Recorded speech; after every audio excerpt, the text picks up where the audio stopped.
Mike 0 India Hotel Kilo. Okay, and Mike, 1, I think, I'm not sure. Hotel Kilo, is that correct? Negative. It's Mike 0 India Hotel Kilo, and the name is Murray. The name is Murray. Over. All right. Mike 0 India Hotel Kilo, Murray. Now I get you 100%.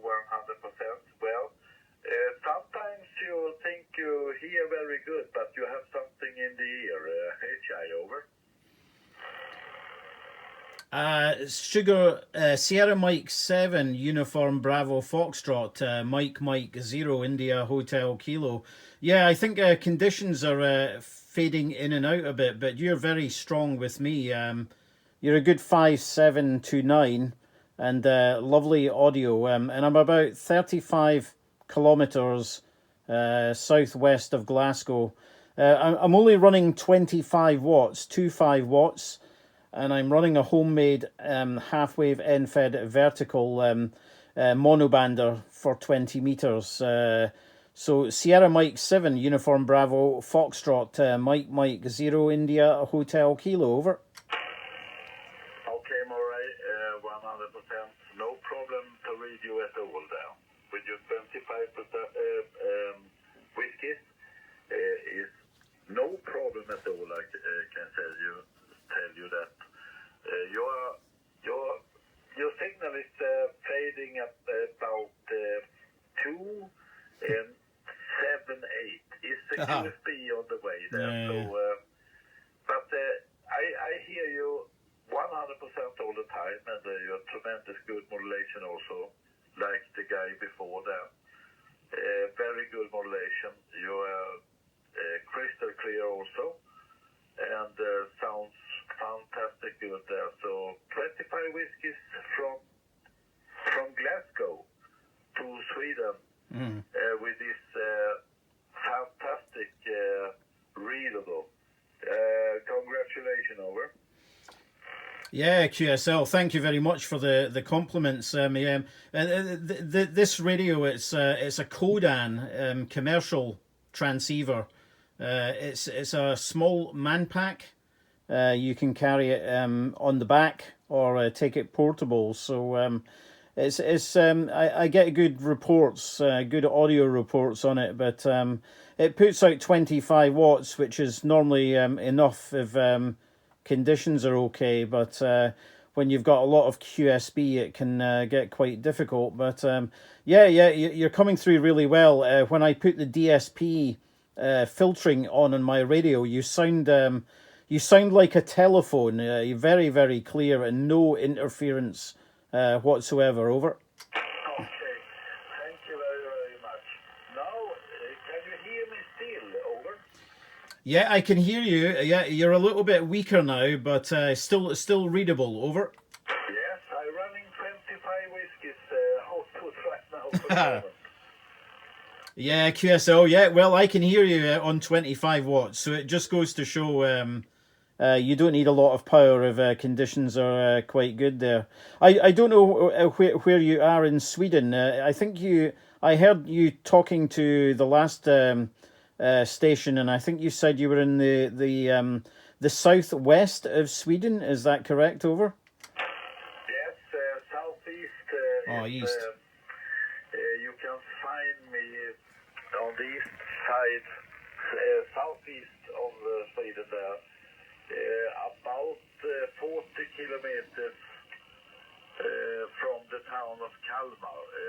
The Kalmar is the town of connecting with the bridge to the island of Öland, the long tall island there on the Swedish east coast. It's about 40 kilometers to this town there, over. QSL Sierra Mike 7 Uniform Bravo Foxtrot Mike 0 India Hotel Kilo. Yeah, all copied. I will look on QRZ when I get back in the house. I'm actually set up in the garage. It's sort of a temporary station here. I don't have a set up in the house, so I don't think my wife would be happy with the radio in the house, so better to keep it in the garage. Over. All right, I know what you mean there. Well, I have a... okay, look, let me see here. I'm putting the amplifier again there. Well,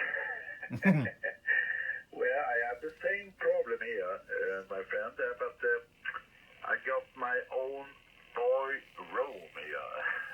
My own boy room. Yeah, old boy room, yeah. I want a boy room all my life, and suddenly in my age I got it, but it was a terrible fight before it, over. Yeah, QSL. I actually prefer it out in the garage because I'm not actually connected to the house. The garage is about 20 feet from the house and not actually connected in any way. So I get very little electrical interference out here. But it's okay in the summertime or the spring summer. But in the winter time, it gets quite cold, over. Yes, you must put on the Genser on you. Yeah. Like we said. The Genser. I think it's from Ireland, the word, the Genser. I don't know if you reckon this name, but we said the Genser here. If it's too cold, you take the Genser on you. Or? Yeah, QSL. I've never heard of that name before, to be honest. But yeah, but at the moment the weather's not bad. I mean, it was 19 degrees here today, which is not bad, to be honest, for the beginning of May. But up until sort of today, the weather's not been very warm. Still, but I think things are changing now.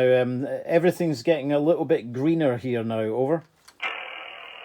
It's the same here, that the trees getting green now. It's not complete with the leaves and so, but it's coming. I think it's one more week and we have everything is blowing out here.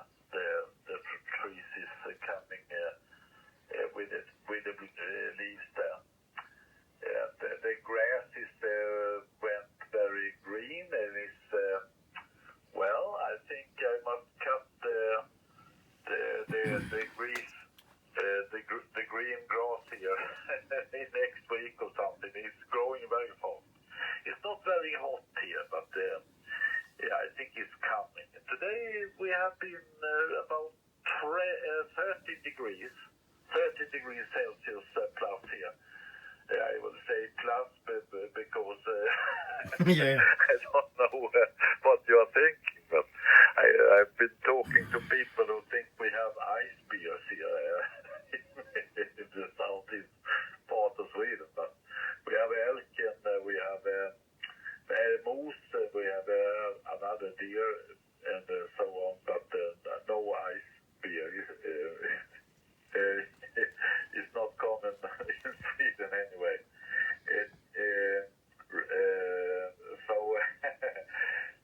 But you never know. I don't know everything about our several other countries, so you can laugh about it when you. Well, that's the way it is there. So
Yeah, QSL, yeah, yeah.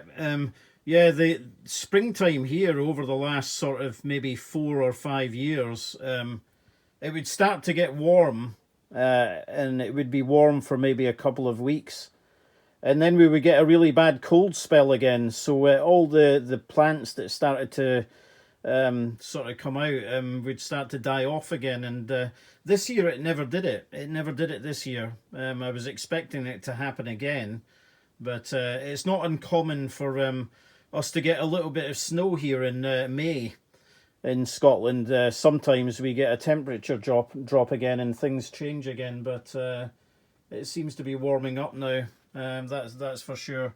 I guess where you are, a lot of the snow has disappeared now. Is that okay? Is that correct? Over.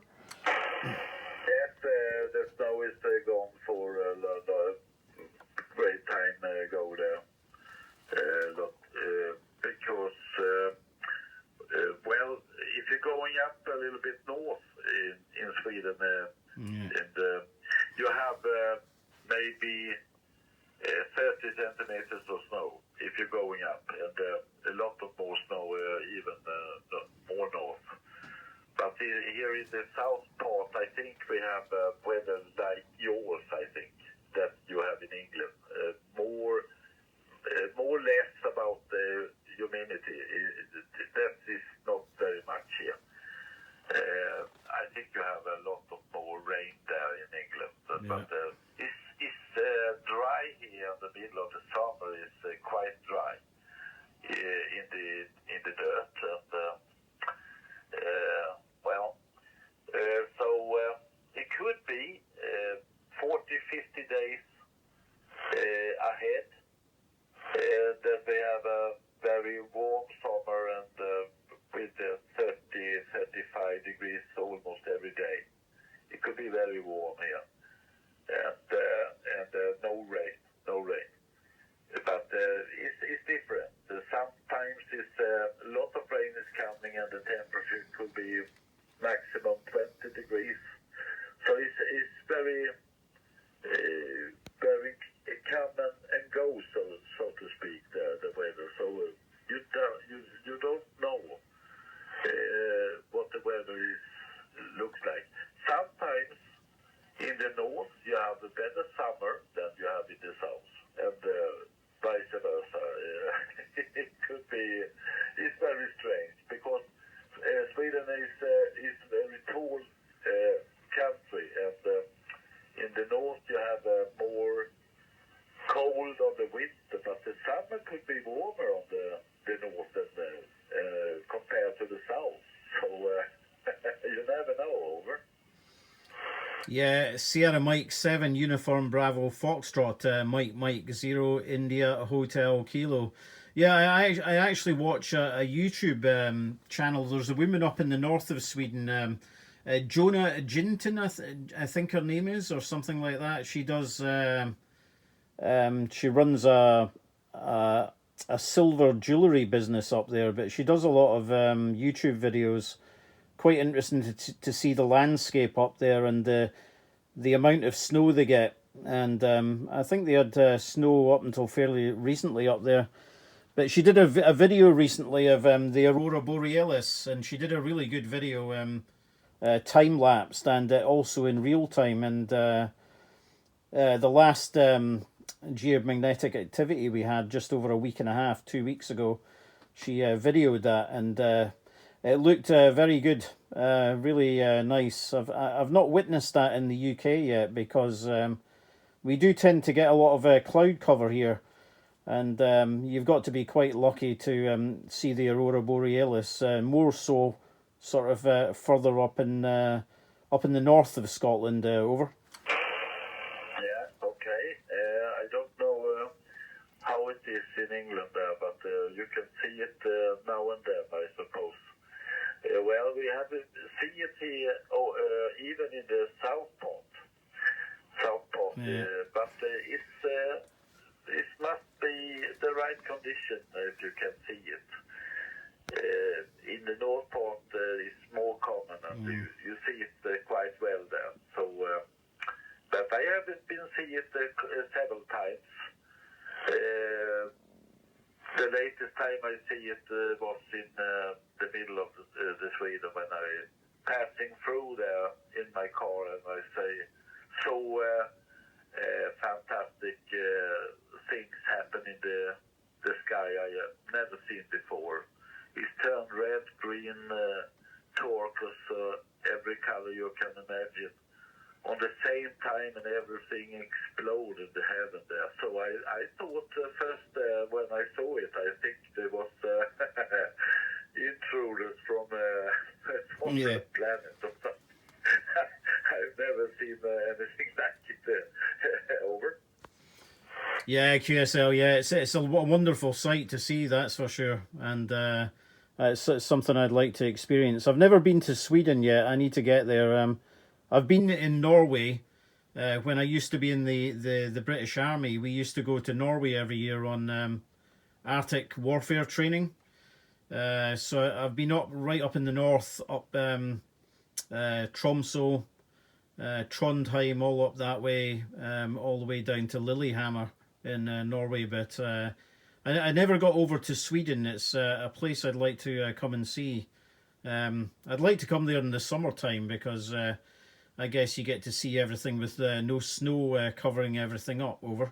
All right, there is a good way to think there. It's better on the summer, that's for sure. And well, you have been in the military there. Therefore, I must ask you that do you play bagpipe? Over? No, I don't actually. No, but a lot of the Scottish regiments they do have quite a few bagpipe players. But no, I do like to listen to the bagpipes. Do you like to listen to the bagpipes? Over? Yes, I'm fond of it. I am fond of it. I have a bagpipe on my own. All right. Also there, and I can play several songs with it. Amazing Grace and so on, and a couple of more of them, and I'm very fond of it. But my wife don't like it. Fading out now. To